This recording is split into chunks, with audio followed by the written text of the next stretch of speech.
Hello guys, welcome back to another video. So today we are doing another episode of my series that I started a couple of weeks ago, which was our chit chat training videos. So with this series, it's pretty much just we are going to be training, we are going to have a lot of special guests, we are going to talk and chat about things that are going on in StarStable or in mine or the other person's world. I don't know, it can be pretty much anything, and pretty much his goal is, with this series, is to encourage one, me to train, and two, to get you guys involved. It's kind of like a little bit of a Q&A whilst training. And yeah, this video is not going to be obviously exciting visually, we're just going to be training, unless you really like watching people train. But this is kind of a series where you can have it in the background, you guys can train along with me, having just, you know, something to listen to, something to do while you are training. Anyway, today's special guest is going to be MistStream. So I will put all of her links to her channel in the description down below. But yeah, I'm now going to hop into a call with her, and yeah, I will see you guys then. Okay, so now we're joined by Sylvie. Hi. Hello, I'm MistStream. You are. So yeah, we've been talking for a little while. We did start the call, and then we got a little bit of a Wait, say that again? We got a little bit of a convo going. Yeah, we did. Okay, so I'm going to start in Mistful training. I think Sylvie's going to be training too, but I don't. I'm already training. Oh, are you? Have you been training this whole time? I've been stood in one place. I was standing in South Hoof for a while just looking at chat, but like then I felt like just starting. That's true. Okay, I'm starting in Mistful. Oh, by the way, I don't think I said this in my intro, but we're joined by SilverStone because so many of you guys requested that I get him out. So here he is. He's out to get some training. Yay. I've had this horse for almost a year. My goodness. Oh, wait, well, it's a good thing you're finally training him then. I know. Did you see my story, my Instagram story the other day? Maybe. With all my horses in it. Maybe. Oh, it's on my highlights, so go check it out. Also, okay. If you guys want to see all of my horses, I managed to go through, take screenshots, pictures of all my horses, and the adoption date I got them, which is the actual date that I got them, which I'm very happy with. Oh, really? Yeah. I didn't even work that hard when I did mine. Yeah, it took me like 3 hours, I think.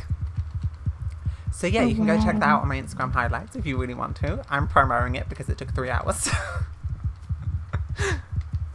I'm trying to get my app open. My phone is so laggy. Oh, is it? Mine's okay, but it's just, yeah, it's one of those things. Like, I used to be really into like having the newest phone, but recently I haven't been. I'm like, it's an old phone, whatever. Oh, there's the My Horses highlight. I love all the little horse faces on the highlights. Oh, you have such cute pictures of all of them. All your shires look so like shy and calm. I know, I tried to get them in different poses. But some of them overlap. Some of your horses have their mouths open, like, hey. I know, and then there's a couple, I think it's a couple of the ponies and the North Swedish horses near the end. And they're like, kind of like, they've tucked their head down. So I was like, okay, they obviously didn't want a picture.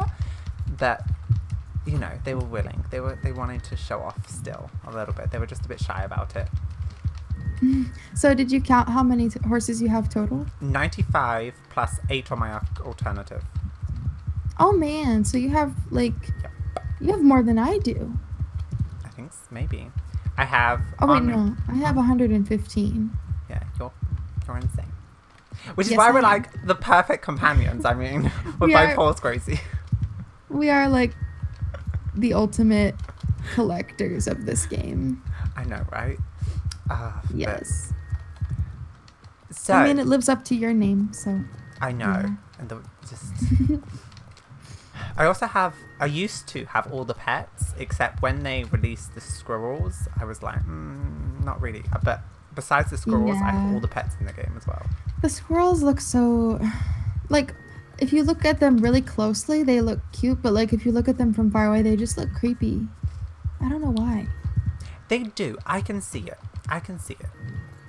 Like, do you remember seeing the white one with the purple eyes in the race? Galloper's race, yeah. he didn't look that creepy. He actually looked really cute, all blown up like that. But like when you look at him from far away, he just, I don't know, looks so Wait, creepy. are they squirrels or are they chipmunks? Okay, so the first ones they released, I believe they were supposed to be squirrels. Even though they look like chipmunks, they're supposed to be squirrels. Oh. The white one to me looks like an albino squirrel of some sort. And then they released more squirrels over by Greendale. Yeah. By the Goldspur Farm. Oh. And those ones actually to me look more like squirrels, but they're still bobblehead. They have humongous heads and they don't make sense. All the other pets so far have looked really nice and realistic though, which I applaud SSO on that. Let me ask you a question. What's your favorite pet species in this game? That's hard. Mine are the mist foxes. Yeah, I think I might have to go with the mist foxes because they're the only ones that so far have not been buggy, and they also like. Okay, I love the terriers so much. They are like cute. I love them so much. They're so sweet, but like the problem with the terriers is that when you put them in your saddlebag, they become really small. And it doesn't make sense because a lot of people, when they go on the ground, they're like 2 times bigger than what they're supposed to be in the saddlebag. It's really weird. Maybe it's something to do with Pandoria's magic that makes things smaller. It's like Mary Poppins' handbag. Honestly, it's a fantasy game, so like anything could happen. That's true. I mean, it's not that much of a fantasy game, but it's got some fantasy elements. Okay, I'm very confused. I'm 100% sure I put on a saddlebag. And I don't have one in my inventory. Do I? Okay. We may have to take a pit stop and go get a saddlebag because, Actually, I will say, I do really like the birds. And yeah, dude. I would love to see what new bird types they add in. I think that's something I'm looking forward to. Yeah, when they release owls, those are definitely going to be my favorite pets in the whole game. Because, I mean, if you look around in certain places, you can see, like, crows and ravens already. And that's what they did before the seagull, is you can see seagulls. You can also see cats, and the cats look so beautiful looking, and they have, like, eyes that move. And I feel like those would be the next running pet, cats. True. I would like to see more running pets. Honestly, I really want the pigs to come back. Obviously, I know now they probably won't bring back the old ones because of the new running animation and thing. They might. I think if they did, they would probably remake them. I don't think they would just release the old ones. Yeah, I feel like SSO has their standards have gotten so much higher, and so if they brought back the pigs, they'd probably also add in some pigs that were running pets as well. So I really I would love to see them. I can't speak. We're running back to get a saddlebag, by the way. What other animals would you like to see in the game, as in like pets? Because I've had a lot of people. What, as like a saddlebag pet, like a miniature donkey? No, this is my home stable. It could work. I mean, this is what I think could work. If you wanted bigger animals like dogs and donkeys and stuff to follow you around, I think what they could do is they could put like a lead rope for that specific donkey, or they could put a leash for the dog, and that could be the pet icon. And then when you put it in your saddlebag, it like attaches a rope of an animal to your saddle, or there doesn't have to be a rope. It can just be an animal that like follows you really well. True. It could be something like that. Like, so if you had a donkey, it would have like a halter on it, and it would be following you around, and it would be attached to your saddle. And then if you had a dog, it could be like just a dog with a collar, and it would just like follow you around. That's just what I think. That would be cute. I think that would work quite well. They could make it work. I know that a lot of people really want the flying manta rays from Pandoria. Oh my gosh. They probably would make miniature ones. Yeah, that's what I was thinking. Like, or what else? Yeah. By the way, That'd be a little bit too weird, I think. Going to Moorland. Wow. They wouldn't be able to survive in like our world, would they? Maybe. We don't know. They live in Pandaria and everything. Because I know that if we're in Pandaria too long, we can get sick. So if they were in our world too long, what would happen to them? Would they get sick too? I don't know. They could have adapted something. I mean, you know, to the east with all the witches and the Yorvik Wilds and where, like... What's his name? Well... What lives? What's his name? The guy who's, like, sick with Pandorian energy.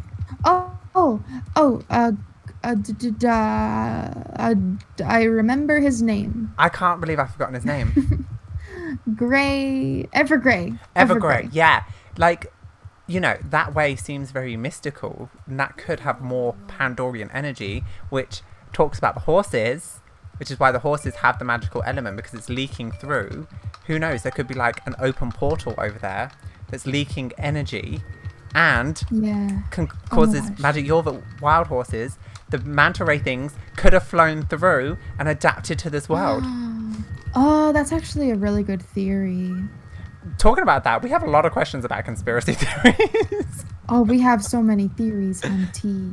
So, Sylvie is an expert. When I shared this question with her, she got so excited.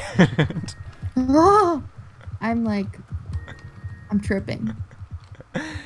I only know the one that we are the reincarnation of Aideen. Oh, yeah. Okay, so that one is really interesting to me. And I think that it has to be, like, it becomes more and more true as the story progresses. Do you remember when we turn into that golden horse in that race with the circus dude? Yeah. With Idris? Okay, so when we turn into a golden horse, it reminds me a lot of how Aideen, you know, there's a golden statue of her. She has a golden harp, you know, just so much things about gold revolve around Aideen. And, like, you remember when Loretta got turned into a horse? She just turned into, like, a white horse with blonde hair. You know, probably what she would look like as a horse. But when we turned into a horse, we looked so much more magical. And I just think that that's a really big indication that we could be Aideen. That is true. And also I think it was it Northina's video? Northina. Where we have all 4 of the powers.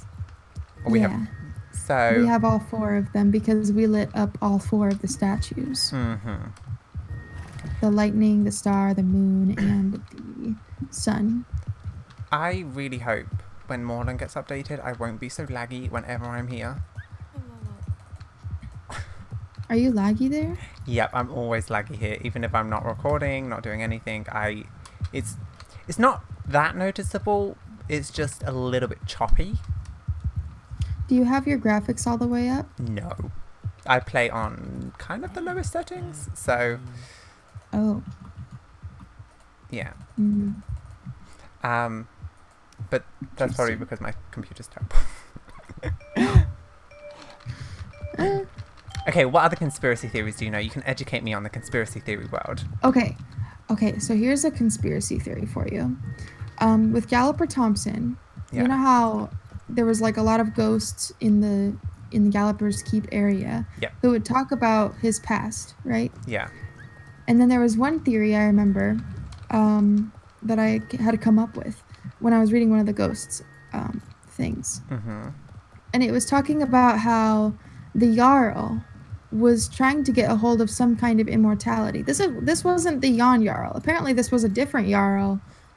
But and he had found a sort of immortality. See, I asked that question as well when they said about because when they talked about the Jarl, he was kind of evil. He kind of had like an evil. Yeah. People spoke about him, but they had like a fear. Oh, I've gone up a level. They had like a fear when they were saying what they were saying. So I was like, wait, is this John Jarl? Yeah. Okay, so I actually organized all of the ghosts' like speeches into a notepad because I wanted to like go through all of them. I'm waiting for that video that you promised. Yeah, so it's coming along. I haven't had time to work on it lately, but it's cool. It's coming along. Okay, let me try to find where this is. Okay, the Jarl had clearly grown weak to forsake our old ways for this Aideen. We chose our own Jarl to usurp this traitor. and led a grim assault on Jarlaheim for control of the island. We failed, and you can still find my soul shard on the battlements. So that was from the traitor ghost. So they found their own Jarl. That means that Jan Jarl was basically, he was loyal to the Keepers of Aideen. But then a different Jarl, they appointed a different Jarl. And basically a Jarl, it's not like a last name. It's like it's a rank, basically. It's kind of like Prince or Lord or something like that. I think it's similar to Lord. That's what Sidon told me. He's my boyfriend. He knows a lot about like military terms and you know, he's a huge nerd with all that stuff. I live in an army town and I know nothing, so it's fine. And so basically they appointed their own Jarl because they were sick of him, like first, you know, apparently he was forsaking the old ways to follow Aideen and become a keeper of Aideen. And so the victory for the Great Jarl was bought at a steep price, with only one of his men still standing with the battle was over. Why did that man survive when so many others did not? Cursed be his name forever. So I'm wondering if that one man was either Jan Jarl or if it was the Headless Horseman, if it was Galliper Thompson. Yeah, I remember reading that one and asking the same question. It didn't really specify who it was, but I mean, we know that someone was after immortality. I'll go to the immortality one now. Okay. By the way, we're at Steve's and then we're going to head over to the mill race and then the Baronesses and the observatory, if you're following along with training. Okay. And then the greedy ghost said this. That monster Envy had sunk its teeth into the great Jarl as he realized a mere subject of his had by accident achieved what he had so long dreamed of, immortality. I was at the court that day when the Jarl ordered his subject to bring him the secret of immortality. I wanted this gift for myself and decided to find my way into the Devil's Gap from the Forgotten Fields. I fell victim to my own greed as the stormy weather caused rock slides along the narrow pathways. This was not the immortality I wanted. So, the monster of Envy sunk its teeth into the Great Jarl. I think that Jarl was the one that they appointed. Oh. That's my theory. And then... I forgot about Marley's. We're going to Marley's first, then we'll continue. Sorry.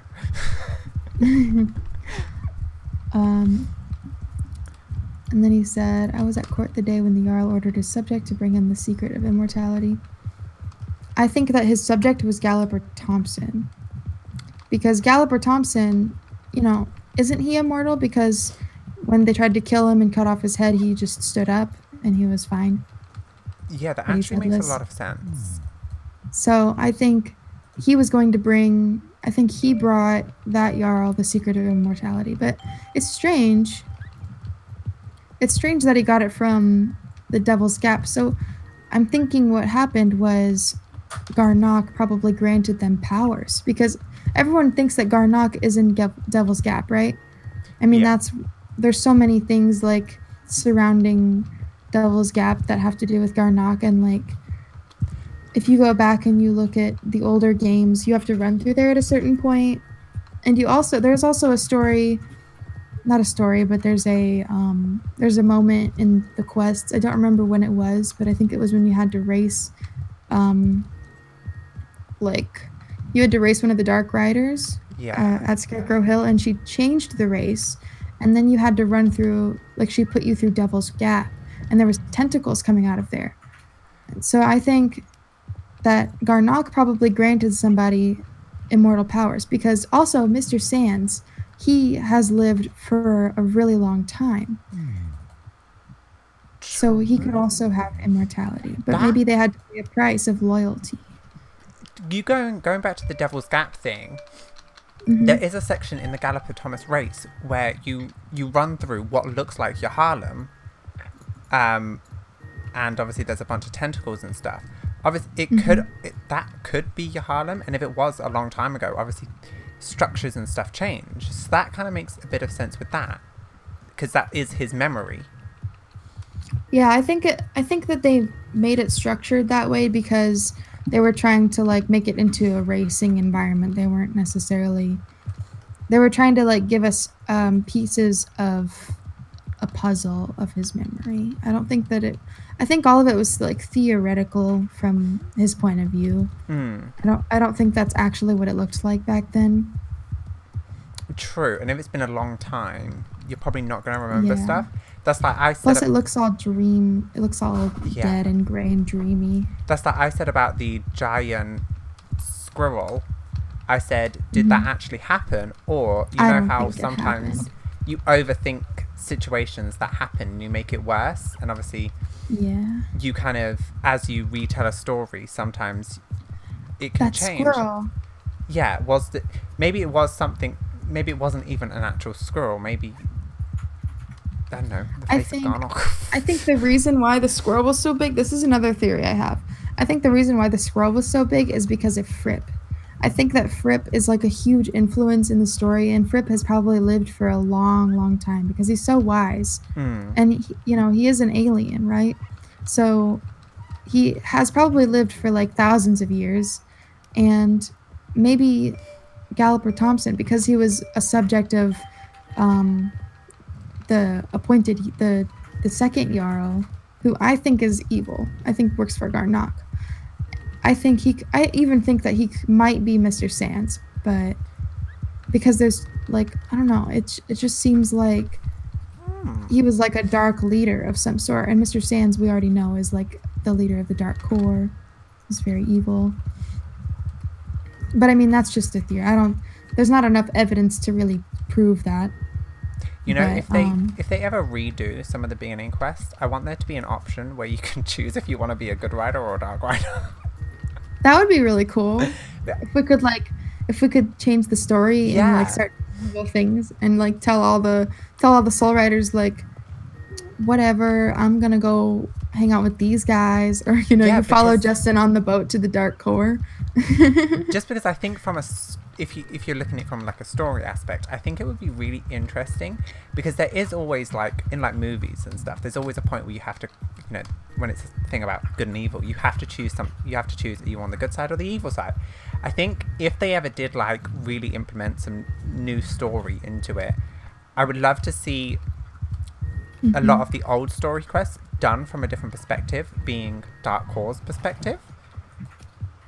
So like, the bit where you send out the drones to see about when they think Fripp's being transported. I would like to, if there was like a quest where you were like, okay, we've got to get these drones to Valedale, like kind of, it could answer like a couple of questions, because we know they did it, but I would like to see like another side of it. I think that would just be interesting. Okay. Yeah, that would be interesting. Theories. Back to conspiracy theories. Okay. So you know how I was talking about Fripp earlier and the squirrel? Yeah. I think that Galloper Thompson is probably terrified of Fripp. And it's just kind of evident, like maybe he sees all squirrels as like the watchers of Fripp, because you have to remember that that Fripp is actually friends with the spy master, and he has like a whole bunch of squirrels that go out and do spying for him. He does.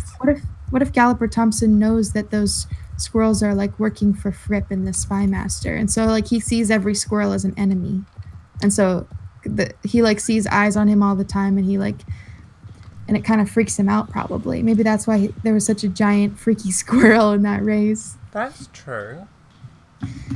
That's one of my theories. And then also, there's one part I wanted to share with you about one of I think it was the Druid Ghost. This is a really interesting part. Or no, it was maybe the Whispering Ghost. Let me look. Okay. Yeah, it was the Druid Ghost. So, the man you know as Galloper would never see Aideen's light shine upon him. Many horses he tried to ride, but all would shun him completely. Yet one day he returned riding a black mare, a wild horse from the east. We already know that that's the horse he currently rides. Yeah. This horse could not be handled but by this one man, back when he still had a head.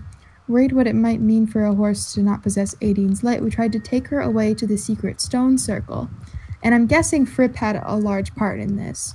Like, Yeah. and you can imagine that if Fripp tried to take away Galloper Thompson's horse, that's even more reason to be afraid of him. That's even more reason to be afraid of Fripp.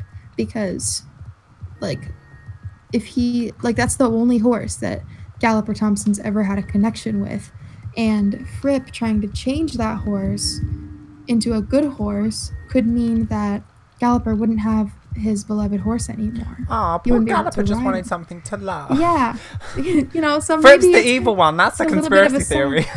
I don't think Fripp is evil, but I think that, like, because Galloper possesses, like, dark powers, yeah, it just causes horses which are good. All horses are good. It causes them to mostly stray away from him, except for that black mare, which we still don't know. We know that it's a wild horse from the east, but, like, that could mean anything. The east could be anywhere. That is true. I hope one day we get to go to the east, because you know how much I love my Jorvik Wilds and my Shires. Like, I want to go to the home of the Jorvik Wilds. Yeah, and east is, like, east would mean we have to go behind Mistfall kind of area. Yeah, or east is right, west is left. Okay, so we would have to go probably beyond Mistfall, and there would be, like, probably a whole land of maybe good horses, maybe bad horses that are all Jorvik Wilds. Well, I really want to see more magic horses. Isn't that where oh my goodness, I've forgotten his name again. Avalon's brother. Oh, Evergrey. Evergrey. Isn't that where he got exiled to? Yeah, he got exiled beyond. He got exiled beyond Mistfall, and then I don't know where we met up with him again. And he says, "Oh, there's witches around." In one of his quests, when you're at New Hillcrest, he says about how obviously there's loads of witches and that horses talk freely. So, yeah. And obviously the Jorvik Wilds come and they possess a power that none of the other horses in Jorvik do. Yeah. So, guys, if you have any good conspiracy theories, definitely let us know. We're definitely going to be reading through and... So there has to be like an evil land around there somewhere. That's what I'm thinking. Like an evil land. Evergrey had to have traveled through an evil sort of zone, and that's so cool because, like, we've never seen an evil zone in Jorvik before. Everywhere is always so bright and pretty and beautiful and mysterious. And if we had, like, a zone that was full of like a bunch of, like, dark horses and maybe, like, witches and stuff, oh, that would be so interesting. I would love to see that. I think it would, because one, I like the darker things, and two, I think it would be a good contrast. It doesn't have to be, like, gruesome kind of evil. Because there's, like, so much... But yeah, there's, like, so much good, happy-go-lucky stuff in the game. It would be nice to see it take a darker turn. It would be cool. Okay, I'm heading over This Halloween definitely did that, I think. It was nice. The one where... the one that shocked me was the child ghost. Oh, yeah. I was like, wait, is this a child? Yeah. A child that, like... Run to the stones and you'll be surrounded by Aideen's light. And she's like... She says something like, but I wasn't fast enough. Aww. That was... Yeah. It definitely is interesting. And I am enjoying the fact that it's not so... I think I said this in my update video. I liked how it wasn't so PG.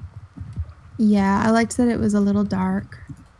Because at the end of the day, we're like saving the world every other day, so... Okay, I'm heading over to the Rose Race.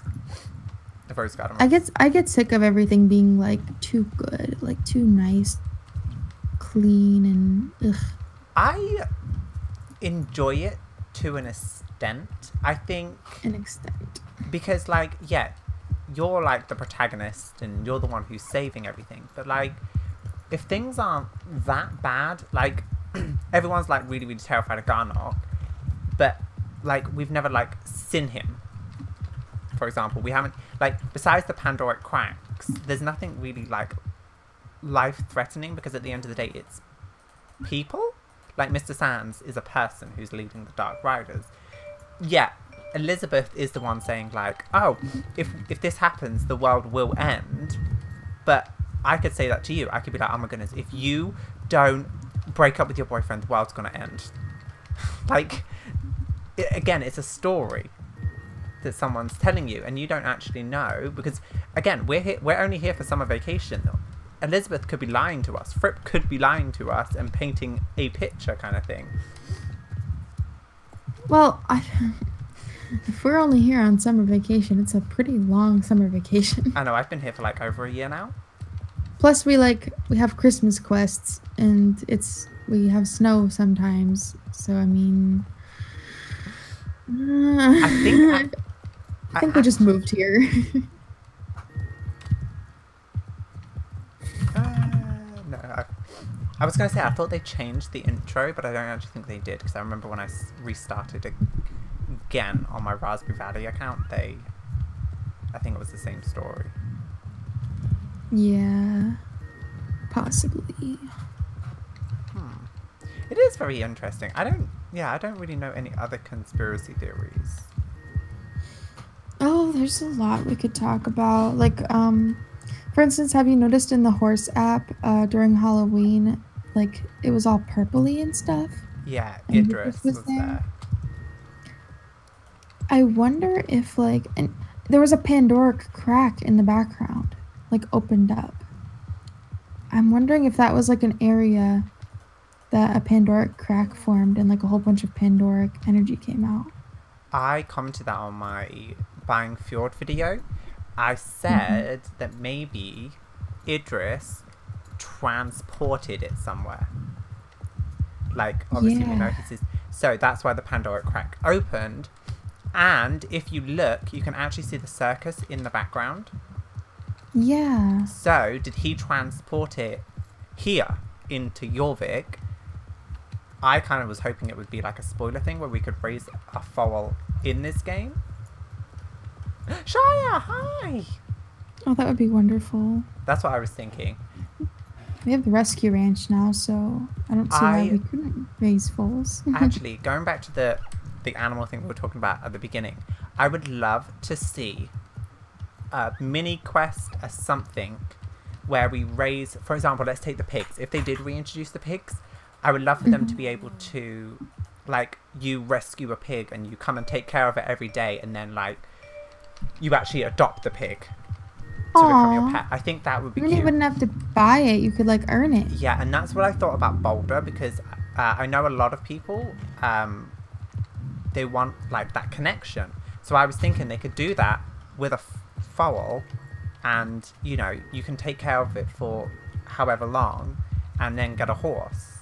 Like, so it has a backstory to then you just going up to it and buying it as such. I know people create backstories, but it would be more of a story aspect to it, where you would go and take care of it every single day, and then you raise it from a foal to an adult, and kind of incorporating the horse app a little bit. But it would be like, you know, if it was a really long thing that you had to do, obviously not too long because I get very impatient, but I always thought it would be cute if, like, you see, I'm not a big fan of, like, how do I say this?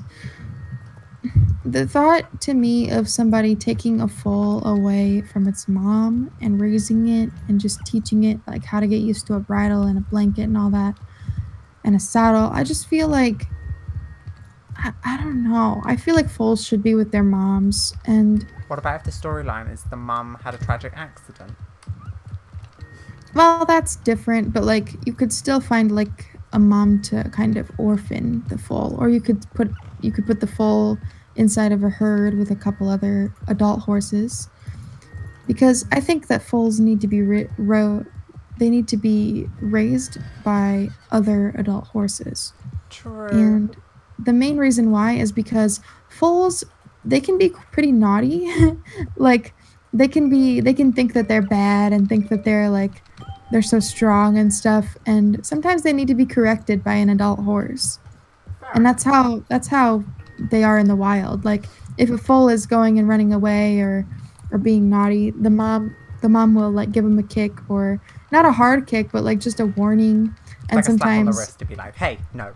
Yeah, slap on the wrist, and just that's how foals learn. And that's how they learn pressure and release, is by their parents kind of driving them around and telling them where to go, what to do with their body language. And true.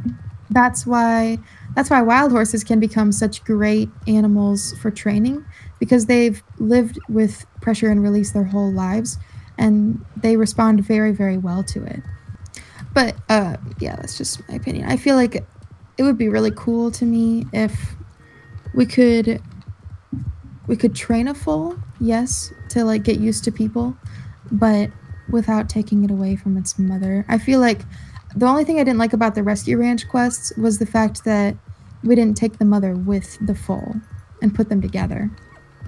Instead, we pulled them away from each other for a while, and I just didn't like that. Yeah, I guess. Because the mother could have still fed the foal and everything. We wouldn't have had to bottle feed it. True. And we pretty clearly were able to calm the Welsh pony down. The mom. Yeah. So I think we could have just taken her with, but that's my opinion. I did like the end scene though. Like, that end scene was adorable. Yeah. When they got reunited. It was cute. Oh my goodness. I'm doing pretty well at training. I'm so happy with myself. It's so much easier to talk to somebody while you train, isn't it?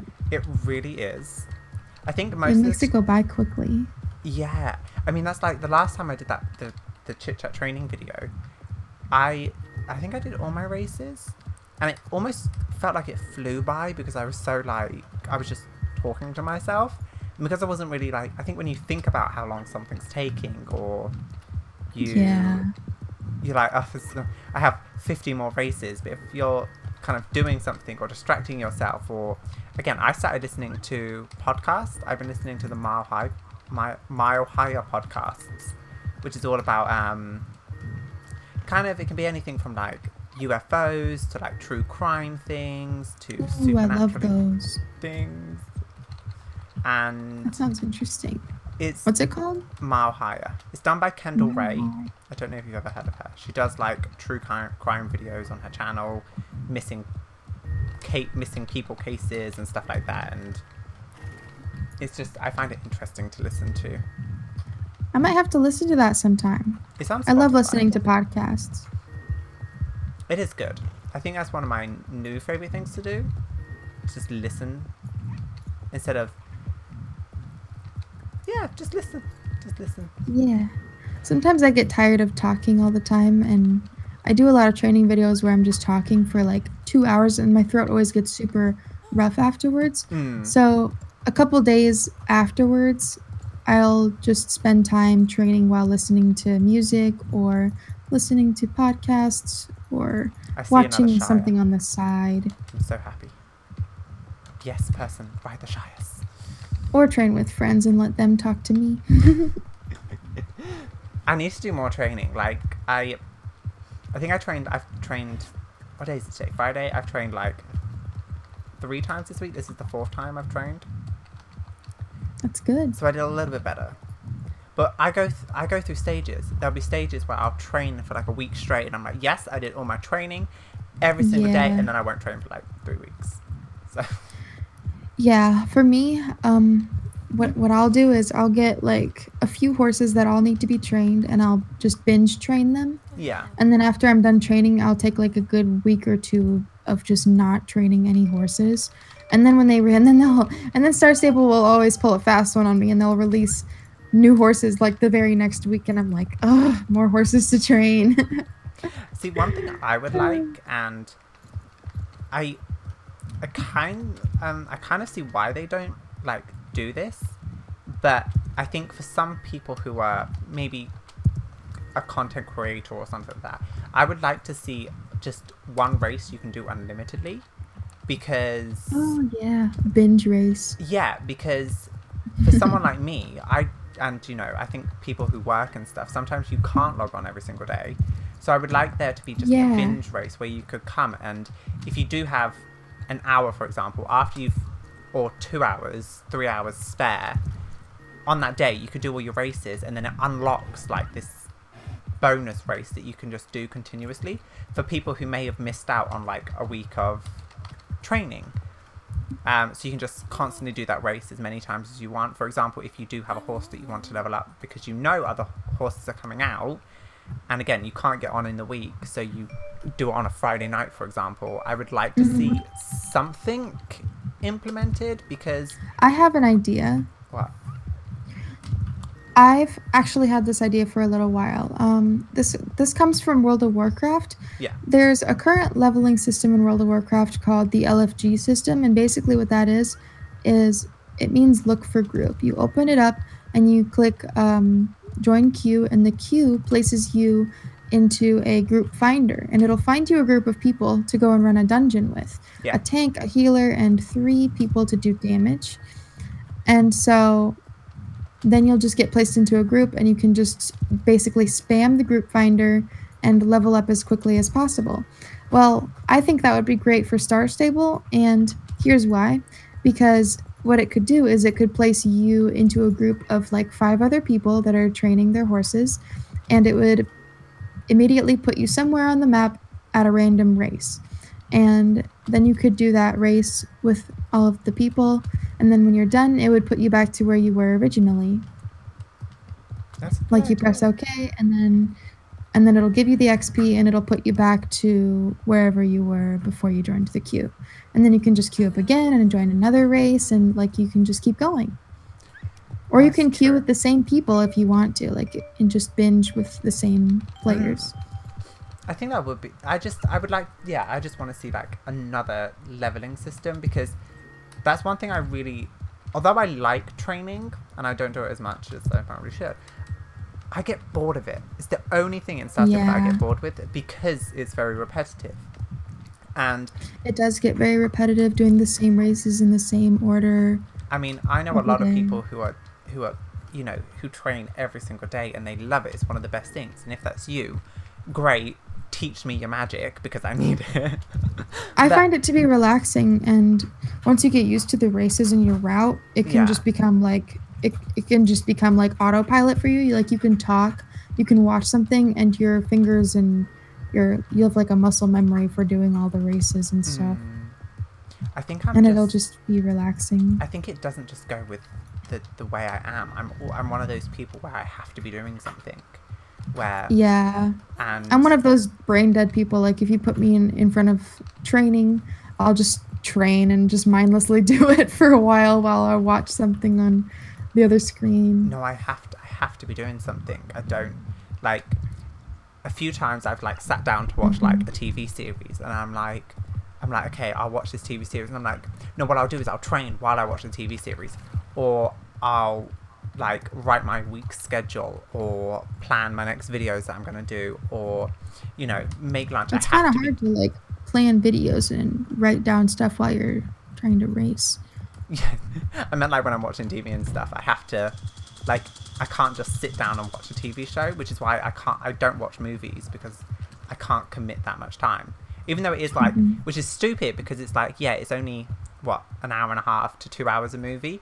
I can binge watch a TV show, but I'm also like doing 50 other things. I can't just sit down and watch a TV series, which is probably why I don't train, because I'm like, you know, that 2 hours I could be filming a video, I could be... So you really hate just like sitting down and watching TV while you train? Being the same person, just insane. No, I can't do it. I can't.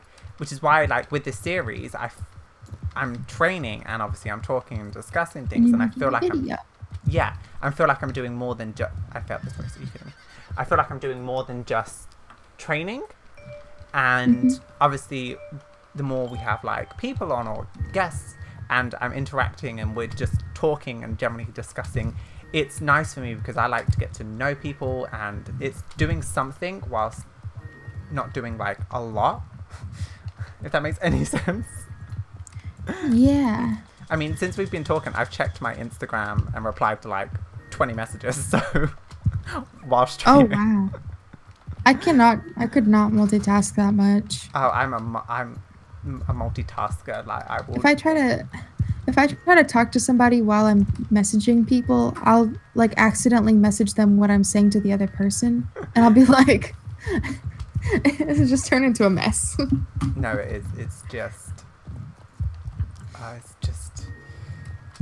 I'm a busy bee. I can't sit still. Hey, guess what? What? I've only used one trailer the whole time I've trained. And I've went all the way from Mistfall to Golden Leaf Stables. I used a trailer to Moorland. That was it. I always forget Fort Pinto. Why do I forget Fort Pinto all the time? Because Fort Pinto only has one race. Yeah, that's true. We'll go after we finish Golden. Oh, I keep running into fences. Oh yeah, because Golden has a ferry that goes right to Fort Pinto. True. Okay, I'm gonna read off some questions. Oh, I've gotten some notifications from some of my app games. Wonderful. I can't wait to listen to this video and just like criticize myself. It happens every time. Every time. Where I took like a bunch of screenshots. Here we go. Okay, so now we're gonna get to like the section where we answer your guys' things. I just threw my headphones over my microphone. Okay, so we have one from Pixelated Evan, and it says, "How did you hear about StarStable, and why did you start to play it?" I'll let you answer first. Oh, okay. As you are how our I special found guest. Oh, thank you. How I found StarStable was I was just minding my own business one day, and then all of a sudden, a friend that I had forever ago started messaging me, and this friend I had known for years, and she actually introduced me to World of Warcraft when I was 14, and I fell in love with World of Warcraft. So any game, obviously, that she recommends to me, I'm like, yes, queen. Yeah. And so she told me that since she's been really busy, she only really has time for one game, and that game was StarStable. And she told me about StarStable, how you can like ride a horse and you can go on quests, and I'm like, oh, quests, I love quests. And she's like, oh yeah, there's like a lot of lore in it, and like you can make all these cool outfits. And I'm like, oh, that sounds wonderful. So I get on to the website and I download it, and it takes about 5 hours to download, but you know, whatever. And I remember my first account was Sienna Wolf C, and it's the most ugly name ever, but I was like a noob, and I was just testing the waters. Yeah. And I didn't use my actual like email that I would have used. I just used like a random like email that I would never use for anything. And I tested out the game, and I like just instantly fell in love with it. And then the next day after that, like my friend wouldn't talk to me anymore, so I just kept playing StarStable, and eventually I became a pro at the game. And so like I started sending her pictures of all my horses and like how far I have accomplished in the game, and she has not replied to any of my messages. So now all of the messages that I've sent to her is just a log of my life on StarStable. Oh, that's really cool, but not the cool that I your miss friends are her. talking to you. I know, I miss her a lot, and I hope that I talk to her soon. Her name was like Cloud Valley or something on StarStable. Oh, that's a cool name. Yeah.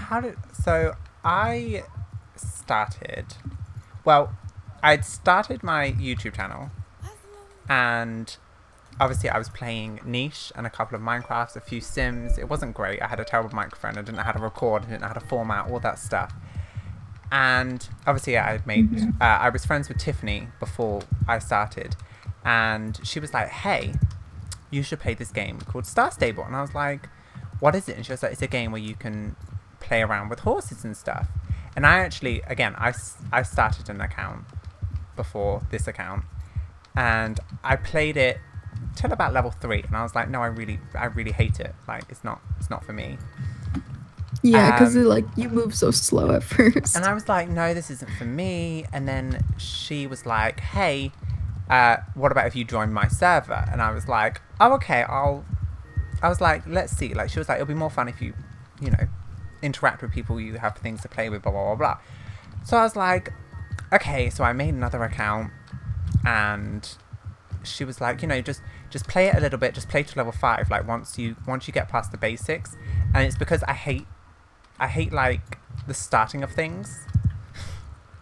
So like if I do watch movies or TV shows, I will skip the first 10 minutes because I hate the build up, the introduction, that type of thing. I don't know why. I've always been like that, which is funny because I like meeting people and talking to them, and that's like, you have an introduction, but I hate it in movies and TV series and anything. So I got to level 5 and she was like, hey, you should make, she was like, what about if you did videos on it? And I was like, well, I guess I could. And then for me, it was kind of like, it would give me a reason to play and stuff like that. So I did my first video, and I was like, actually, I just got into like some of the like better quests, you know, not like the ones that are like, okay, now you press W to move forward and stuff like that. And I was like, I was kind of getting more into it, and that's kind of how it started. Was I just honestly, I hated it at first, and I gave it a second try, and that's how we're here now with so many horses. And what was the quest that really drew you in? I think it was I think it wasn't a quest that I had done, because what I did was I got into level 5 where the free thing ended, and I was like, do I want to buy it, do I not? And at this point I hadn't, like, I'd never spent money on a game before besides Minecraft. Minecraft's the only game that I bought myself. I know, great. And it's a cheap game though. It's only $10. Oh, is it? It was like 20 when I got it. I got it when it was in its prime. It was the first game I ever bought myself. Oh, I didn't know it was that expensive. It was like a couple of years ago. It's probably not now. And I was watching people's videos, and this is obviously, I've told Sylvie the story. I used to watch her videos because I used to like seeing the updates. And so it was your videos and Siri the Pixel Biologist. I was watching your 2 videos, and I was like, okay, it seems to get interesting once you kind of get up there. Like, you know, you get better clothes, you get better this. And I was like, maybe I will just. And I remember buying 1 month, and in that 1 month, I played it non-stop.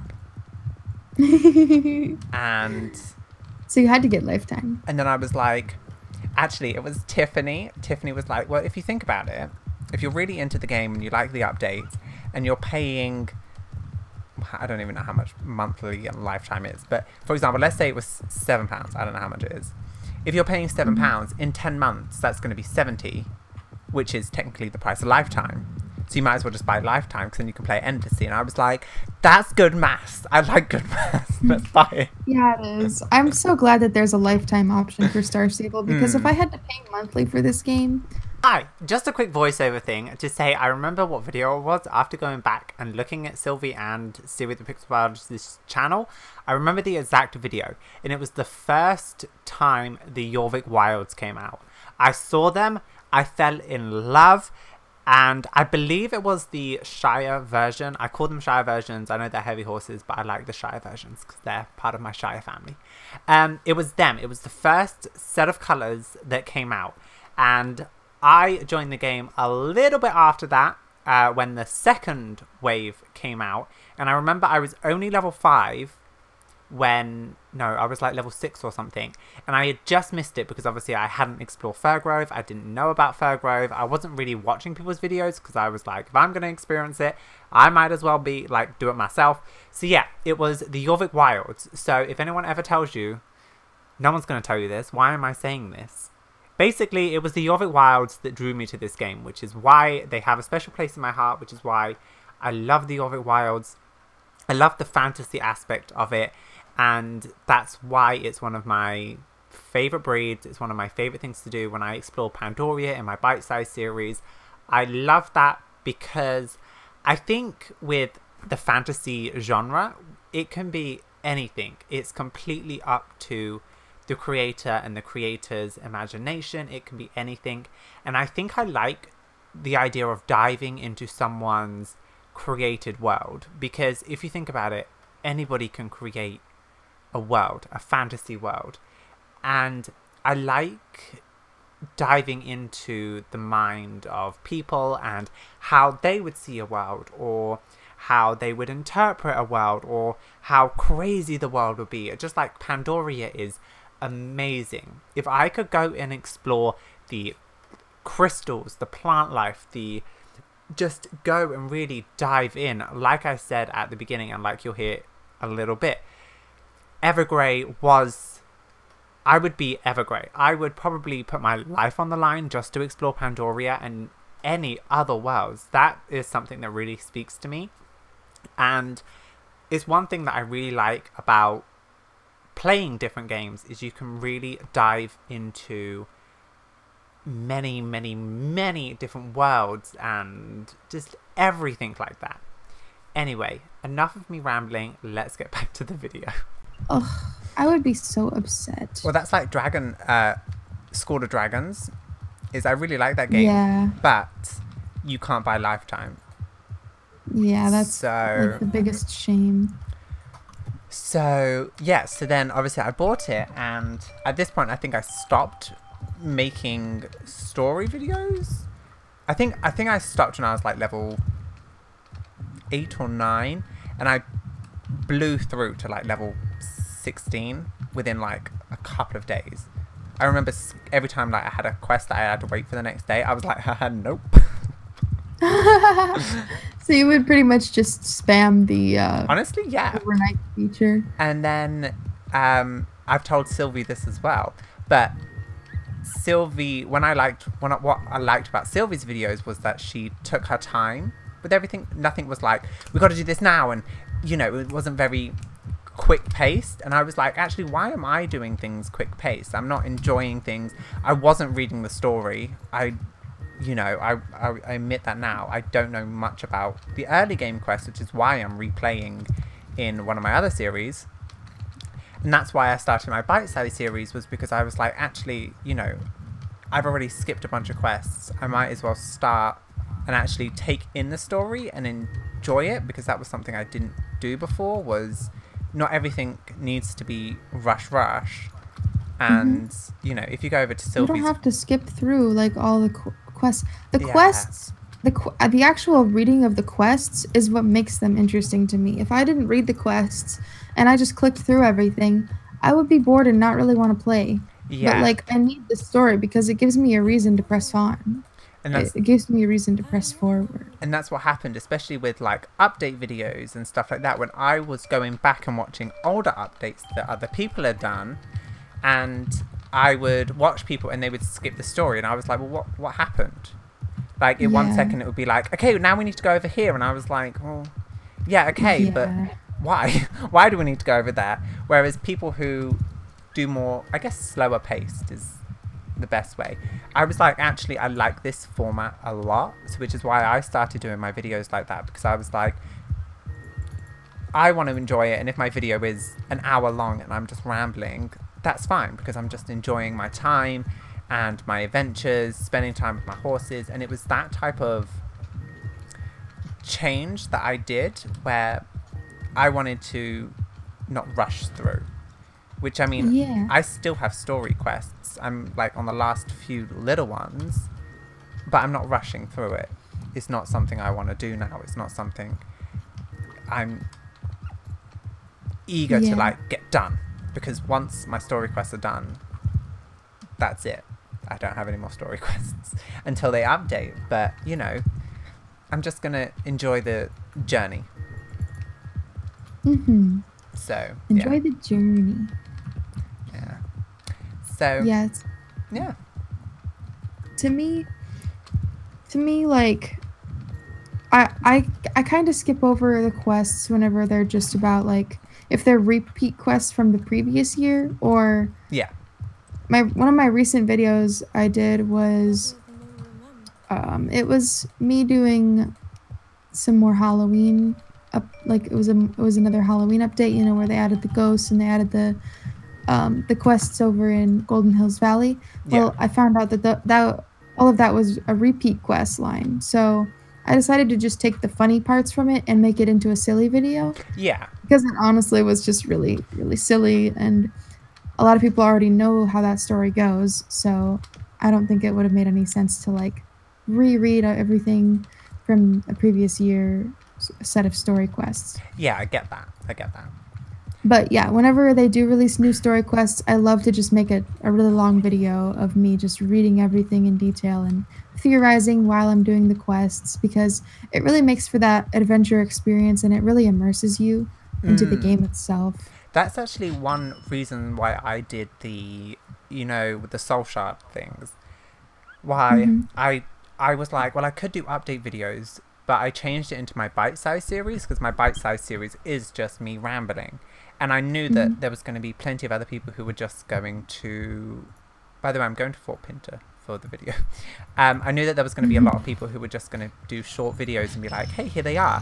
Which is fine if you want to watch that. But I was like, actually, I'm gonna enjoy this. I'm not gonna rush and do it. I'm not gonna be like, oh, I need to be the first. I was like, I'm just gonna enjoy it. I'm just gonna enjoy the story, learn a little bit about the history, the lore, and have it as part of my bite-size series because it is like, it's kind of a quest. So I just wanted to immerse myself in the Halloween world, and I'm glad I did. Yeah, I'm glad I did too. I think a lot of people got sick of my constant Halloween everyday videos, but I just don't really care. I was enjoying like reading all of the ghost things and, you know, learning about the backstory of Galloper Thompson. Yeah, it was really good, and I'm glad that they did that because, I mean, it was like telling you the history but not telling you the history, and it was just intriguing. And yeah, I mean, I really, and I think that's what you have to do sometimes, is you just have to do things for yourself. And yeah, I enjoyed it. I enjoyed it very much. Me too. That was a long thing on why did we start and stay on StarStable. Well, honestly, this is like a rambly type series, right? Yeah. We can talk about something as long as we want. That's true. Actually, I asked Tiffany this the other day.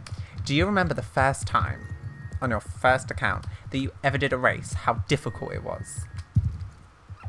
Oh yeah, you would just run into everything. I was thinking that the other day because now I do it, I can, you know, ride one-handed, and I can like kind of look at the screen every few seconds.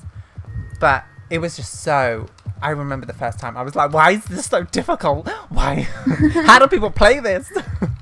Yeah, but like, I think it's because at first your steering is just so off. Oh, I know. In my other series, I'm level 7.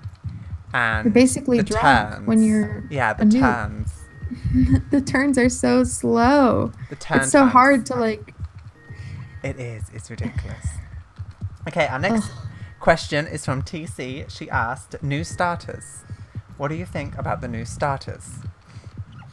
Love them. They're obviously just perfect in every way. I love them too. I think I'm glad that it's been done. I think it was needed. Very needed.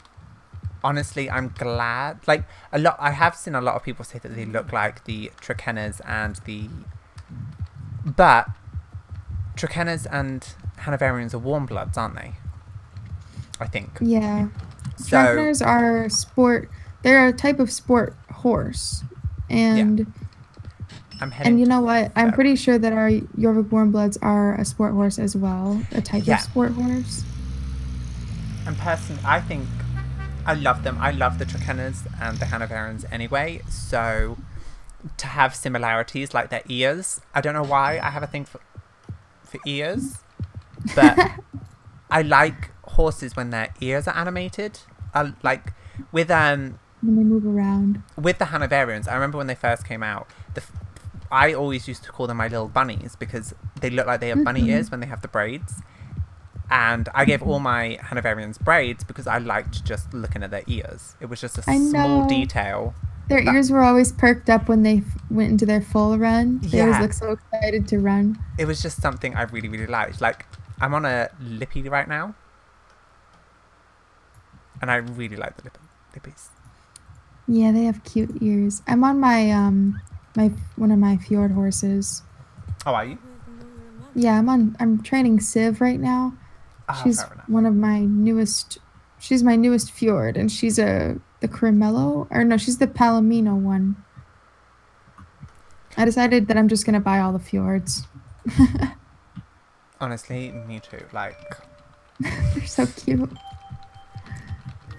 I think the I'm getting Palomino used to one the was my tails. least favorite.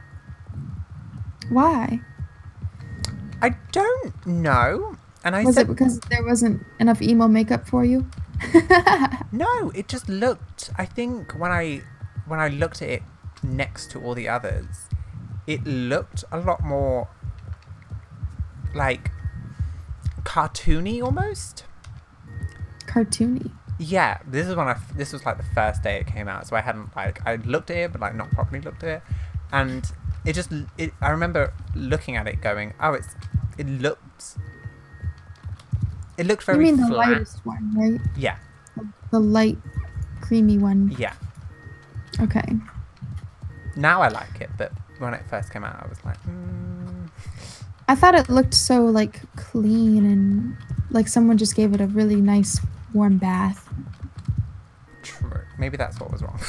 Maybe I was like, I love it. I think that it has one of the softest faces, and it just looks so. It looks so much cleaner than all the other fjords.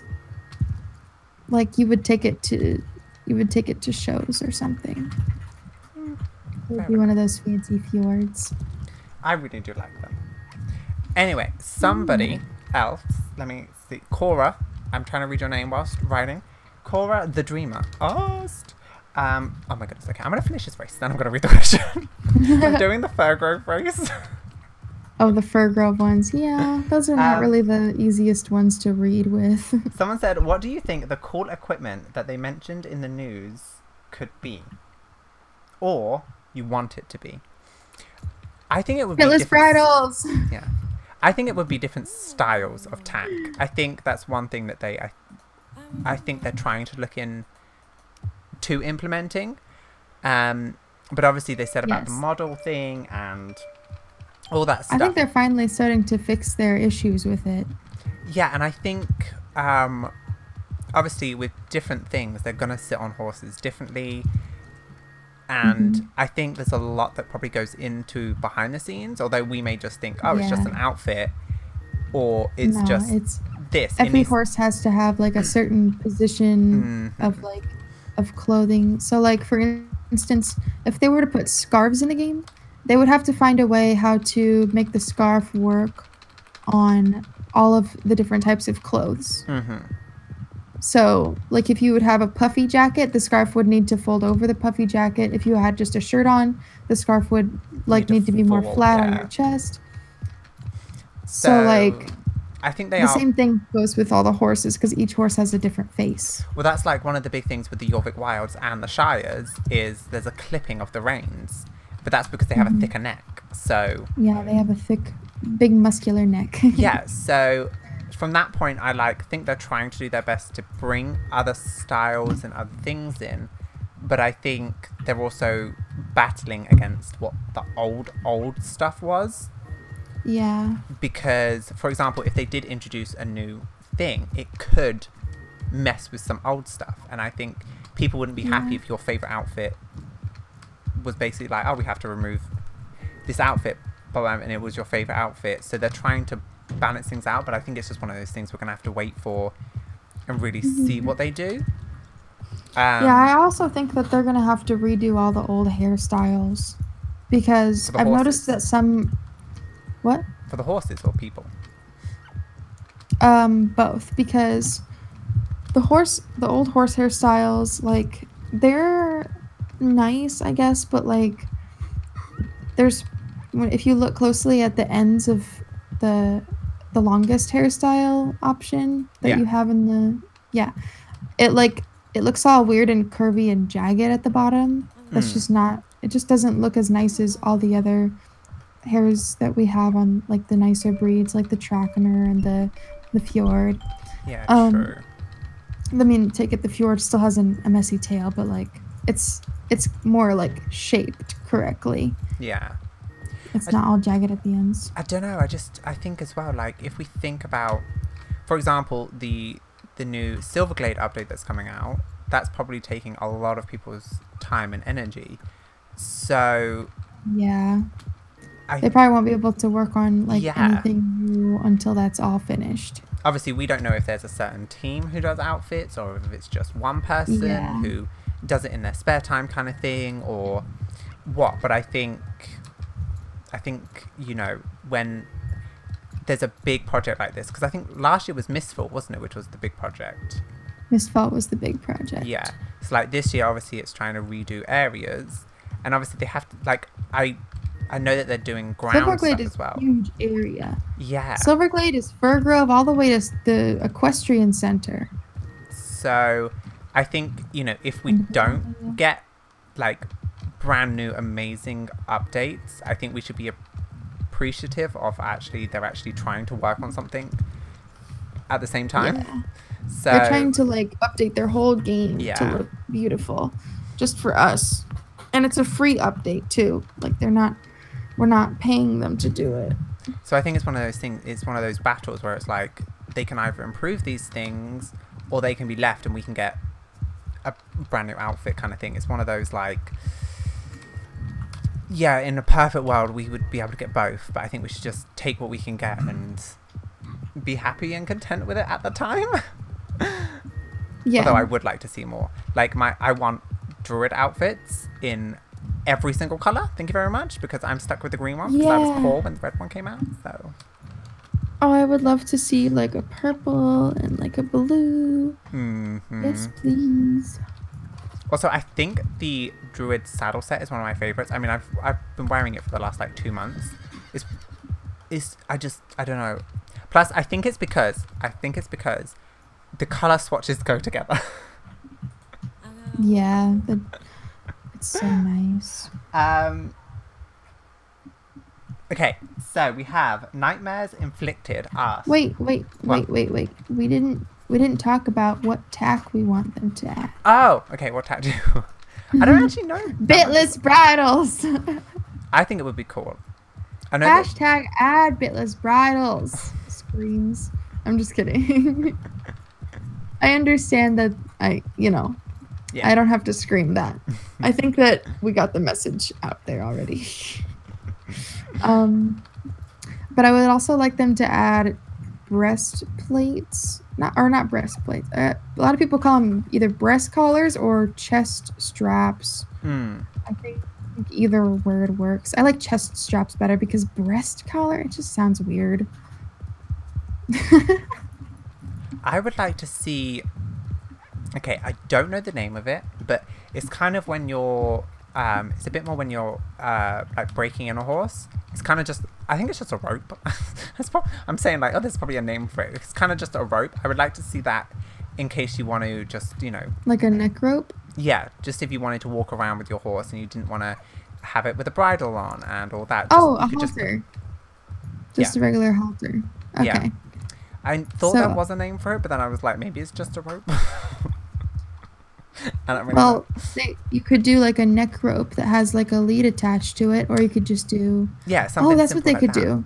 So like if they ever added just neck ropes, so you could do tackless riding with just a neck rope, and then what you could do is when you dismount your horse, you can attach another rope to the neck rope, and then it could be like you're leading a wild horse somewhere with you. I think that would be good for role plays. That'd be kind of cool. Yeah. That would be awesome for role plays. Hello, welcome back. Yes, welcome back. We took a little break. I had a snack. You taped some stuff. I went to go tape stuff to my wall. Okay, so back to Nightmare Inflicted. This question.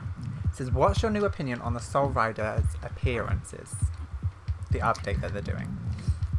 Okay, I love the new Soul Rider horse. I'll put a picture on them on the screen now if you don't follow the StarStable Instagram. So there you go. But yeah, the concept art for these looks incredible. I'm really excited, and I think after the amazing job they've done with Idris and Maya, I don't know, I think that's it, isn't it? Who's been updated so far? I'm really excited to see them. And I think I'm more excited to see their horses, to be perfectly honest. Yeah, don't forget Loretta's horse looks gorgeous now. I'm really excited, and their outfits and everything just, I don't know. I just think anyone We will should be talk able to... about each one. Okay, let me find the pictures so I can actually... Let me go to the Instagram quickly. Yeah, we need to talk about each one individually. Okay, let me... Okay, right. Racing and trying to load up Instagram is not a skill I have honed yet. Okay, here we go. Yeah. Have you got it up? Give me 1 second. Okay. Oh my goodness, I'm just... My phone is much laggier than yours. Okay, I'm starting with Alex. So I think... I think she has to be my favourite just because of her beanie she's wearing. And we all know that I love my beanies. Beanies are so cute. And the plaid shirt with the hoodie. It's literally, honestly, it's my style. Yeah, when I first saw Alex, I was like, oh my god, it's Alex, but as a female. Honestly, it is. It's literally like It's just you. me in another reality. But honestly, I like her because it's a bit more like relaxed looking. Yeah. In her like plaid, but then her, I guess she looks like comfy. Yeah, her riding outfit just looks comfortable. And if you, I didn't realize this. If you look at her boots on the first little thing, they're all dirty, which makes sense. Yeah, it means that she like works at the stables and stuff. Maybe she works part-time as a stable girl with Maya. I really do like her style. I also like her little glove thing that she's got on, only on one hand though. Like the pinkish glove. Okay. It's kind of like her riding hand. Yeah, it's actually really cool. Okay, Linda. I'll let you go first on this one. Oh, I love her outfit. Okay, so first, let me talk about the riding outfit. So I love that she's wearing green, represent nature colors, and she's wearing like a really pretty helmet and boots. I'm a little bit annoyed though that the boots and helmet don't match, like they're not both black or brown. That's just a little pet peeve of mine, is when the boots and hat. There's my inner fashionista. That annoys me a little bit that like the boots don't match, but I do love the pants. I love plaid so much, and she's got a cute little scarf. And I also just want to capitalize on this. She and I probably have the same body type. Like she's thick, girl. Yes, I'm so glad to finally see some like body diversity in it. Body tape. Yeah, because before all of the Soul Riders had the same skinny girl body type, like just like perfect body, you know. And now we have more variation, and like I think more people will relate to the Soul Rider horses now. Or Soul Rider people. Why do I keep saying horses? They're not horses, they're people. I know what you mean. More people are going to relate to them. Linda's my favorite, by the way. I think I'll just agree with you. I also like in her casual outfit, her like knitted jacket has buttons on it. It's so cute. She looks like a little librarian lady. I think that's amazing. She's just and her high-waisted shorts are so cute on her. I know, right? Okay. And she's got the Knights of Unistria. I saw that. She's a huge nerd, isn't she? I love that. Okay, going on to Lisa. Okay, Lisa. Yes. I like this one just from like the design aspect, because it's very kind of alternative, very punk rock, very, you know. Yeah, she's still the punk rock girl we know her to be, but like she's more of a Western as well. It looks more like Western. She's dyed her hair, which I would like. I don't know why. That just something I would like to see. I don't know why. And overall, like, again, I like her little cowboy hat. I think this stance just makes her look like she knows exactly what she wants and how to get it. It annoys me though, because her boots don't match her hat again. Why does this keep happening? Actually, I was just thinking. I like also her ripped jeans. I think that's... Yeah, I loved the ripped jean look. Yeah. She rocks that style. Honestly, I don't really, other than that, it is good. It's one of those. I would love to see us. I would love to have the ability for us to adjust our body type in the game, because like everybody is the same, like skinny girl. Like it would be great if we could maybe make ourselves a bit thicker, or maybe more muscular, or more That's lean. true. Give ourselves a bigger bust or a bigger booty, or maybe we just want like wider shoulders, or stuff like that. It would That be is really cool. true. Because there is, unlimited types of body types out there. So, okay. All we can really change is our hair and our face and our skin. True. Anne should have a purple hue over her, and also be surrounded by a giant crystal because we still can't save her. Yeah, and she's got pink eyes now, right? Why has she got such pretty green eyes? What happened? They're blue, aren't they? No, they're green. No, zoom in. They're green. She's got my eyes. Hello. She looks very prim and proper. Very stylish. She's so stylish. Oh, she's a fashionista in the dressage world. Yeah, you can definitely tell. And I really like the fact that they did the different styles, and they also did the 2 pictures. But I like how they didn't kind of just go with like, all of them are in dresses. That's another thing that I'm quite happy with. Even though I know, I'm glad none of them are in dresses. Oh, yeah. They're all wearing pants. That's true. I think that's something that is needed because, well, not needed, but like, if you're especially riding horses, you probably wouldn't wear a dress. Oh God, no.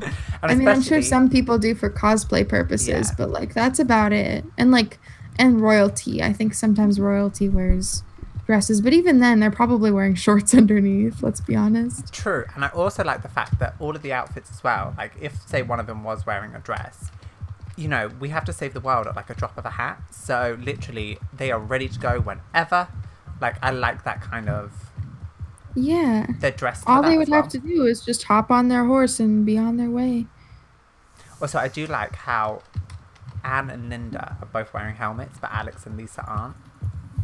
Yeah, Alex and Lisa are a little bit more like daring, and maybe they're more used to riding than the other girls, so they don't feel like they need to wear a helmet. I kind of see Linda, I feel like she's one of those people who kind of would like to like follow rules. Yeah, and I feel like she's she's very sophisticated in the way that she like, if people believe that she should be riding with a helmet, she's gonna be like, okay, I'll ride with a helmet. And I think Anne, I think she's probably the same, but I think that may be because she also is a jumper. We have to remember that Linda is the one that jumps with Meteor, so that's probably another reason she wears a helmet, because when falling off of a horse that's in the air is a lot more scary than just riding a horse that's doing barrel racing or something. True. I really like them. I think they're just, I'm excited to see them in the game. That's something I'm looking forward to. Me too. I can't wait. I'm excited. I can't wait. So, but I'm wondering about this. We know that Linda is a jumper. We know that Lisa is Western, and we know that Anne is a dressage girl. What's Alex's riding? Is Alex just like a trail rider, or does she do cross country? Because I wondered if she was like a cross country rider, but I'm not sure. Maybe she's not an any. Maybe she's just a bit more of a casual. Maybe just a casual rider, like she just does it for fun. Yeah, because I think, okay, I may get this wrong, but I'm sure all like the other 3 have a background in horse riding, but she never did, and the first time she rode was when she got the thing. She's always had tin can. She and Linda have both. Linda, and Anne had always been riding. And Lisa, when she first arrived to Jorvik, she was a new girl, and she had a little bit of practice riding, but like not a lot. But like, I thought that obviously Starshine understood her more than any horse like she's ever met. I thought that was Alex who had never ridden. No, Alex has always had tin can. Lisa was the new girl in the first game that ever came out, Starshine's Legacy series. Oh. Yeah, because she's like the red-haired punk rocker girl. You know, she's like super cool. Where am I going? I'm going to South of. There we go. Lisa's supposed to be like the more wild out of all three of them. Yeah. The rest of them are supposed to be more on the like normal side, I guess you could call it. That's why Lisa originally, she was like the star of the whole, you know, if you think about it, Starshine, and then she's the element of the star circle. So she originally was like the main girl, but now it's about all four of them, I think. Fair enough. And then you have us riding in with all 4 powers. I'm the star now. Move out the way. I'm the star now. I'm the queen. Move out the way. The queen is here. Oh God. On my level. Okay, the next question. This is actually 2 people asked this. Someone said, "What do you think would be a great update?" And someone asked, "What would your dream update be?" If you could have anything. Maybe you should go first. I actually think I need to think about it for a second. I need to think too. This is my dream update. Okay. This is what my dream update would be. Okay. It would have to be a combination of things, I feel like. Because there's not just like one thing I want added to the game. There's like multiple. I think mine's a combination too. Okay. Is that okay if it's a combination? I think so. Or does it only have to be one thing? It says, what do you think would be a great update? And what would be a great update? I ran into a barrel. No, I'm stuck. Okay. For me, it would be if they added like scarves and knee socks in all different colors, because I love scarves and knee socks. And it would be, I would also faint if they gave us the option to change our starter's eye color. That is another thing that I would love. And I think I would also faint. I would just be fainting left and right. You were filming a video, you'd be like, "Hey guys, it's Sylvie. Today we have..." I would faint if they added bitless bridles, because that's what I've wanted them to add for like a really long time. So bitless bridles, changing the starter's eye color, and knee socks and scarves of all different colors. I would literally faint. I would die. Okay? I would just die. Fair enough. Those are my favorite things ever. See, I have a few small things. One would be an ability to name your pets. I really that's cute. like that. A pet namer. Oh, yes. What was one of the other small things? A way to enchant stuff with stats. We all know that I love my stats, and that's not going to change. Oh, an enchanting feature. Like we could go to Fripp's place or something and like. Yeah, that's what I really would like. Where you can enchant with good stats. We could collect herbs, and then like Elizabeth could teach us how to like make enchantments. Or we could talk to witches. Exactly, something to do along that line. And then a big update I would like to see is Dino be updated, and then add a quest line or something to revolve around paleontology. Not just the you go get dinosaur bones, blah blah blah blah.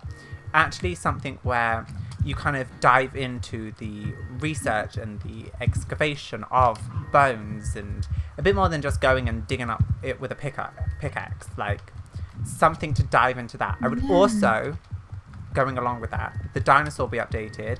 I know they said that the dinosaur was something, but I tried to Google it and I have no idea. So if you let me know, if you know how to type it, let me know that in the comments.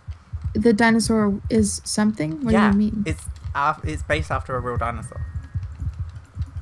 I thought that the Valley of the Hidden Dinosaur had like a secret meaning to it. Maybe, I don't know. Well, because there was this video that that theorized. Well, actually, I think it was actually true. StarStable's company hasn't always been called StarStable. They used to go by Pixel Tales, and before that, they started out as a company called like something dinosaur. I think it might have been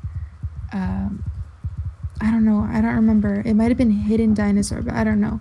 I think that's what the Valley of the Hidden Dinosaur is all about. It's not actually about finding a dinosaur. It's about where StarStable like originally came from, like the company. Oh.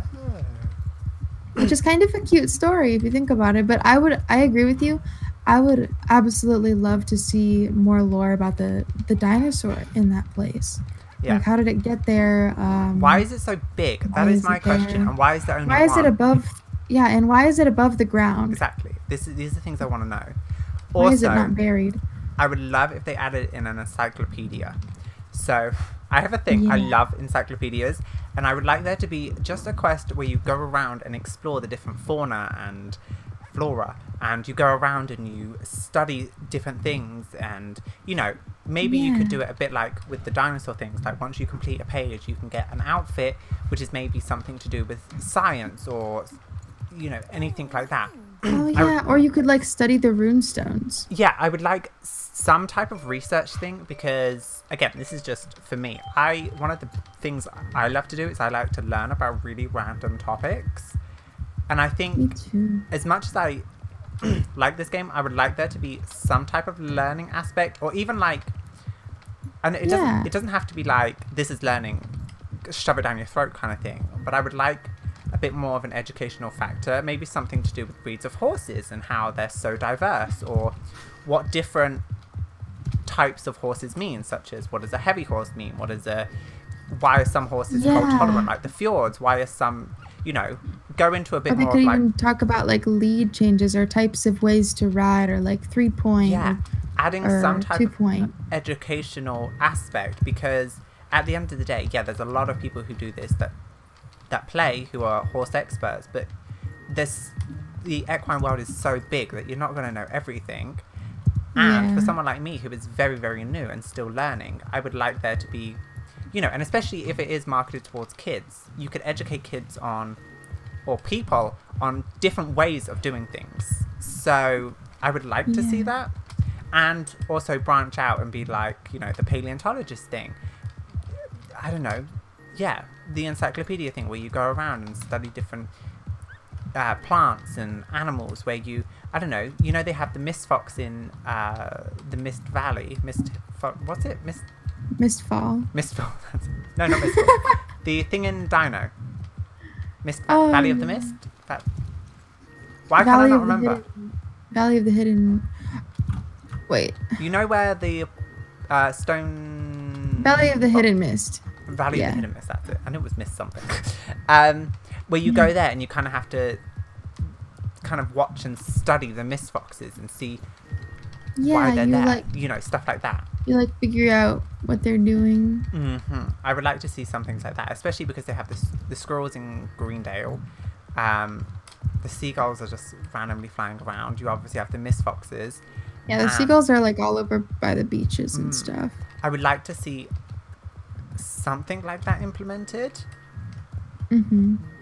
If you could study, like, I would also love them to add deer. I think that deer would be really interesting, because what if you're just out in the wild one day and then deers are my favorite animals.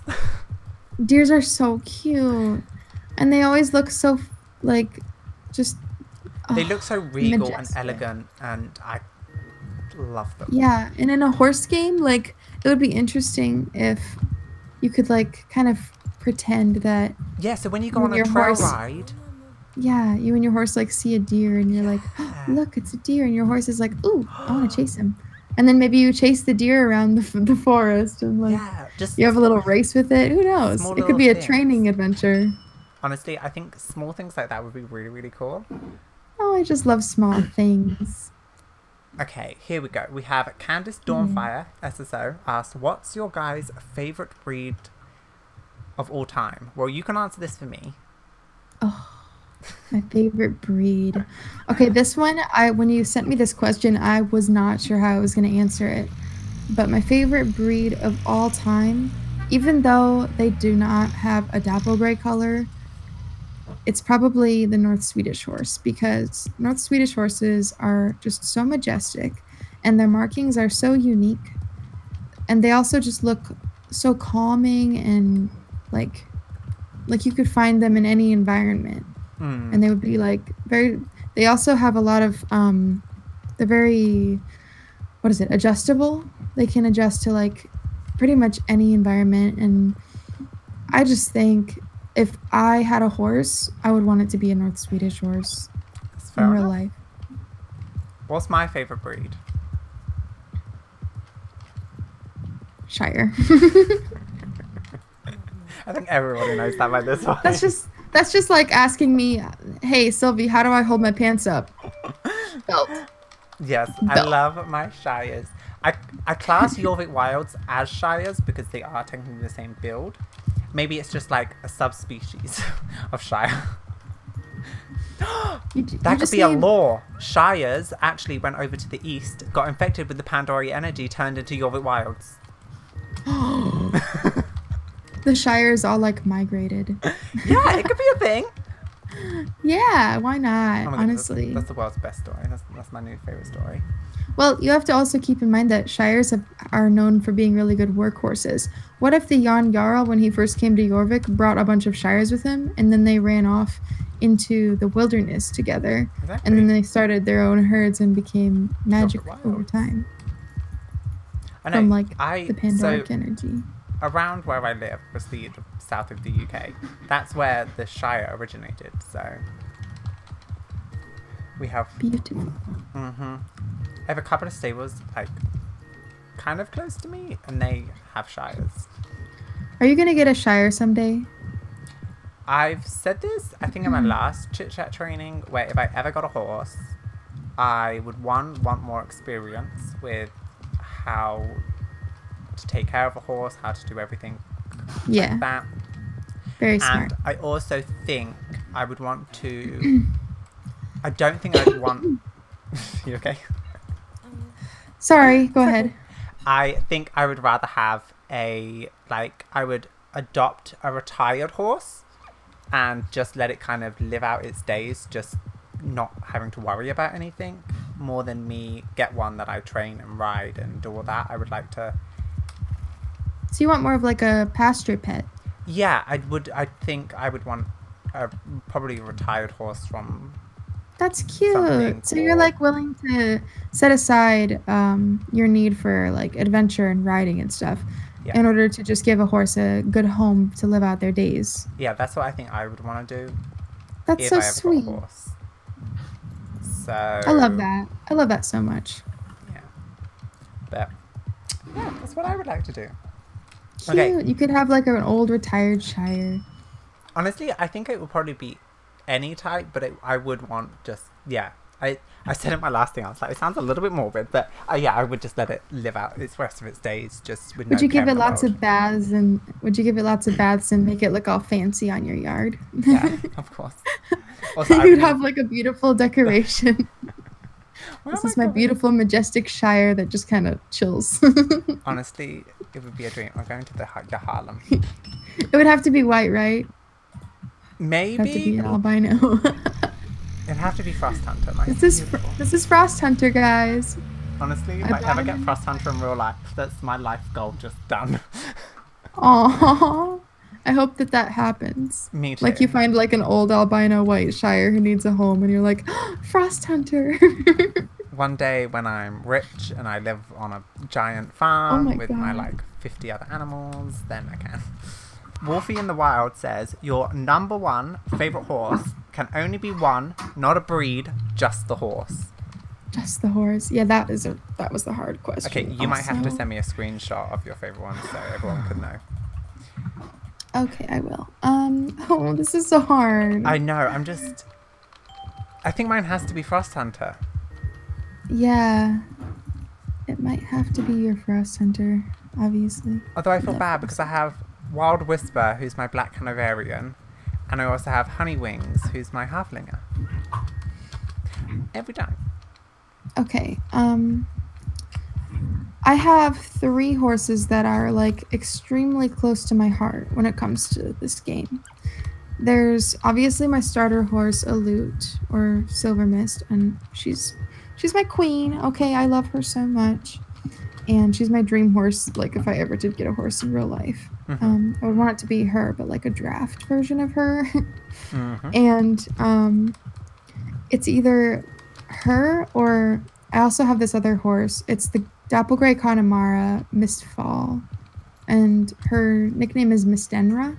Yeah. And she was like one of the most amazing horses I ever got. I love her so much. And then, but I feel bad because I also love Delea, who is my dappley brown. I think it's a Dapple Bay North Swedish horse. Okay, I fell off the mountain. I think Aloot's my favorite horse because she's been starter? with me through like everything. Yeah, I love my starter. But I also really love my Grey Connemara and my Bay North Swedish very, very much. If they released a North Swedish horse that was a Dapple Gray, okay, that would be my new favorite. Hands down, just done. Hands down, new favorite. I actually think someone did say about what's your 3 favorite horses. I'm trying to find it. Oh, here we go. Yeah, what is your first, second, and third favorite horse? Oh, horse breed. Mine would be Shires, Hanoverians, Trakehnes. I have to put them together, and Halflingers. Oh, nice. I knew this. I thought about this. I sat and was like, what is it? Okay. For me, let me think. Definitely North Swedish is my first. Yeah. Second, I want to say Fjords, but it's just so hard.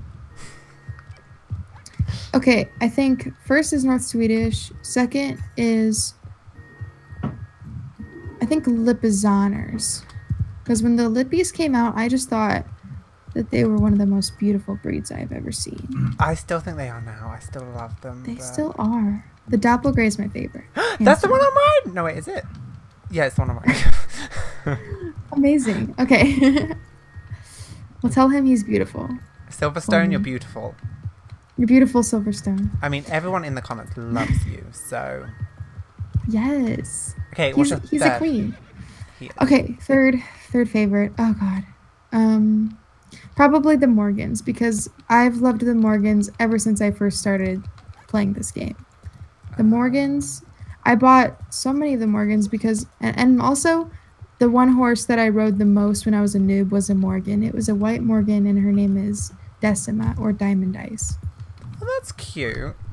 Yeah, she's my little white bunny rabbit baby. I have 2 Morgans. I have the black one and the one that looks like a pearl. I don't know what that colour's called.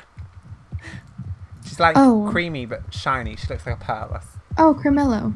Oh, it's Cremello? Okay, it is. Yeah. I called her Pearl Beauty. So. That's cute. I love that name. Okay, someone asked what servers are we on. I'm on Pumpkin Meadow. I'm on Nightstar. Yeah. On the North America server. Yeah, I think that's... I don't know what I am. Yeah. Another one about updates. Wow. SSO... Oh, We're someone both asked on what our North favourite America. colours were.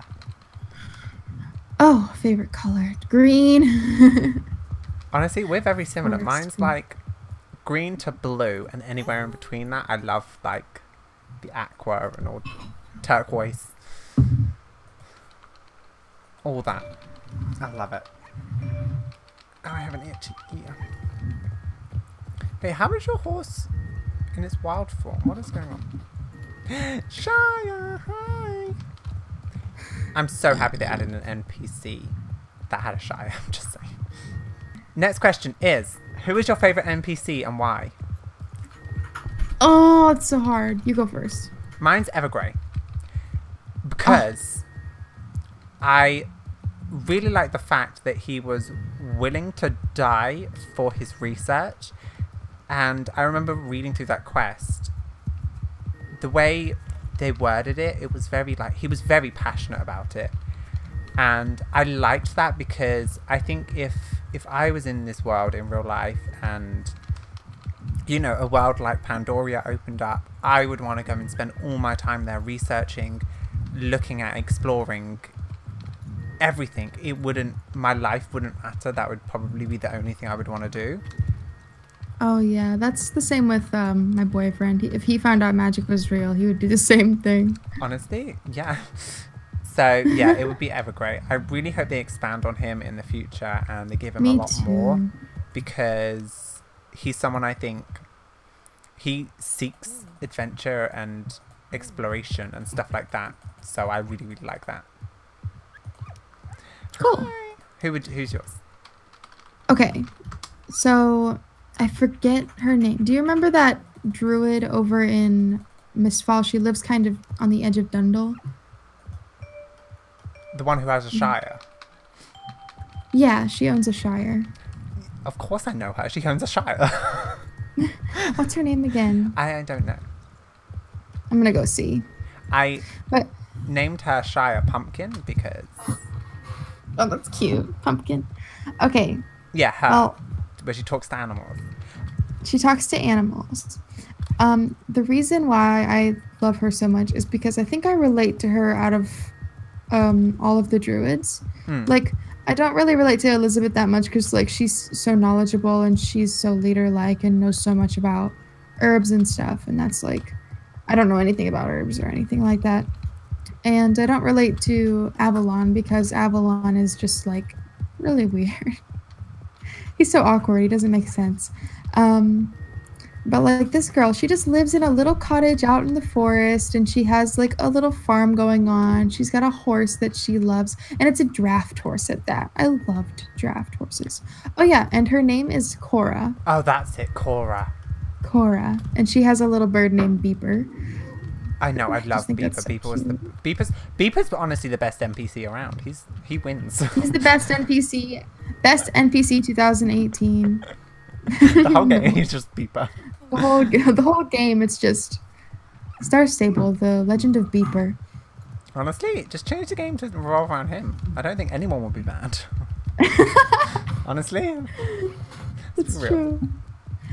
Okay, but yeah, I relate to Cora the most because, well, she loves animals and she cares about like understanding animals. And to me, that's probably one of the best things a druid can do. True. So I would want to be Cora, I think, if I was anybody in this game. True. Okay, we have 2 questions left. We have... Okay. Do you like to train all your horses before buying a new one, or do you not mind? I think by my track record, you know exactly what my answer is. You do not mind at all. I see a horse and I'm like, time to get a new horse! Oh, I know the feeling though. But for me, it kind of depends. Like, if I have a whole bunch of horses that I'm wanting to get, Yeah. what I'll do is like I'll wait until I've finished training my current horses, and then I'll go and I'll buy all of them in bulk, and then I'll train them over time. But sometimes when SSO releases new horses and they're just so gorgeous that I just can't even. Sometimes I'll just get them without like really worrying about it. I'll be like, well, I want these horses are brand new and they're beautiful, and I just want to get one and train it to 15 and just ride it everywhere. And so that's what I'll do. I'll get a horse and I'll train it to 15, like the new ones that come out, and then I'll go back and I'll train the other ones that I was training before. Yeah, I think as well, like a lot of people see when you buy loads of horses and they're like, oh my goodness, you're just wasting all this. But you got to remember, like, we thoroughly enjoy this game. You know, if we didn't enjoy it, we wouldn't buy as many horses as we did. Yes, although I may not train them, for me, it's one of the things I like. I like going back to me rescuing a horse. I like the idea of like giving a home to a horse, which is why I really hope they expand on like the stable and, you know, do something there, because I like the idea of giving all these horses a home. That's my thing. That's why I like to buy so many horses. And I mean, it's my favorite thing. So yeah. Okay, we have one last question. Are you ready? Oh, I'm ready. Okay, it says, what is your favorite season and why? This person's is winter and autumn. My favorite season, probably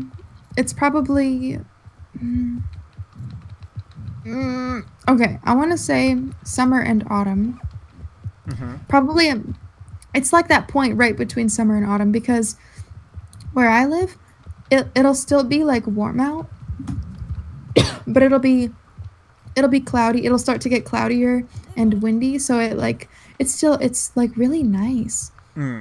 It's warm but not too sunny, and I hate the sun. Why do you think I live in a cave? True.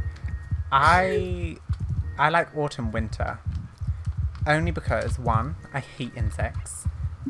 I can't deal with insects. Insects annoy me so much. I hate bugs so much. Ugh. I understand they're good for the environment and the, you know, ecosystem and everything, but I don't want them flying. If it weren't for that, I would burn them all.